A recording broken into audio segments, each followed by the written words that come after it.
Everybody knows the Bloods, red rags, rap lyrics, movies. You've seen it everywhere. But what if I told you it all started with a small group of young men on one street in Compton? This is the story of the Piru Street Boys, the spark that lit a war still burning 50 years later. Compton, California, early 1970s, a city in transition. Factories were shutting down, jobs were disappearing, drugs were beginning to pour into neighborhoods, and young black men were left to defend themselves however they could.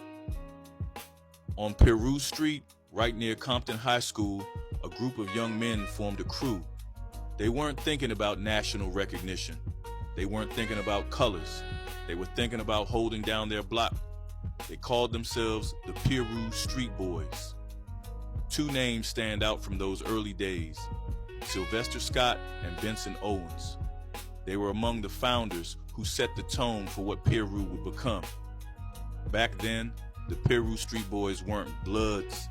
They were just a neighborhood set. But across Los Angeles, a storm was rising.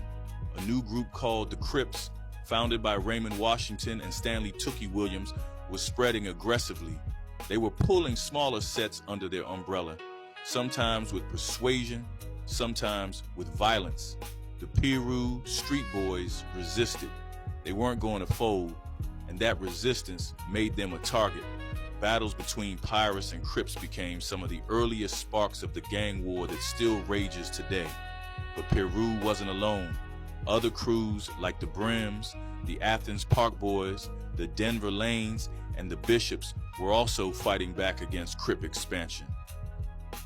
Slowly, these groups found common ground. They needed an alliance to survive.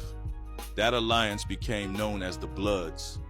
The word blood came from prison, where brothers called each other that as a sign of unity. On the streets, it became a banner to unite everyone standing against the Crips.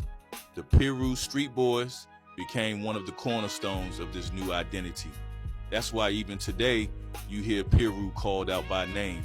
Sets across Compton and beyond still identify as Piru First, Blood Second, Looters Park Piru, Elm Street Piru, West Side Piru. The name carried weight. As years passed, Piru's influence spilled into culture. The anthem Piru Love in the 90s became a soundtrack for Blood identity. Suge Knight, co-founder of Death Row Records, came out of the Looters Park Piru, taking the street's reputation into the music industry. Rappers like DJ Quick and YG have shouted out Piru in their songs, cementing it in hip-hop history. What began as a local crew became a global reference point, but with recognition came consequences.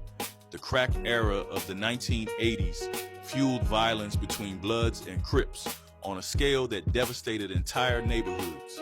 Police responded with crackdowns like Operation Hammer, flooding Compton and South Central with raids and mass arrests.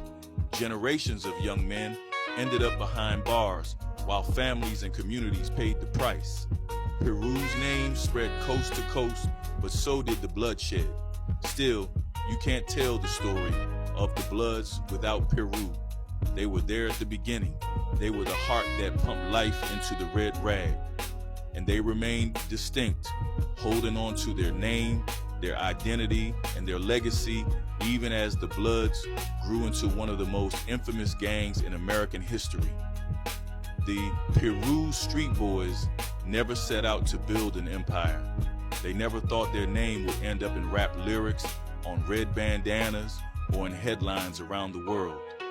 But their fight against the Crips lit a fire that shaped decades of gang culture. From one block in Compton to a worldwide identity, Piru's story proves that every street has a story, and some streets change history forever. This is the OC Street Files, the Piru Street Boys.